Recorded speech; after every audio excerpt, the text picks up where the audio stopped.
آره خب یهو چی شد؟ تو از دیدن قیافه رحیم نفرت داشتی. اصلا چه نیازی بود کنارش بشینی و باهاش حرف بزنی ها؟ چی شده اسکندر؟ دارم یه چهره دیگه ازت میبینم.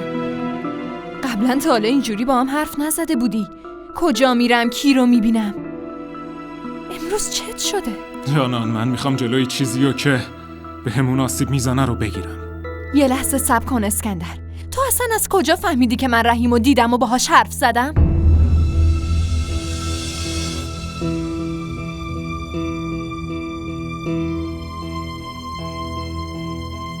جانان فکر کنم انقدی توی این رابطه حق دارم که بدونم کجا میری و میای.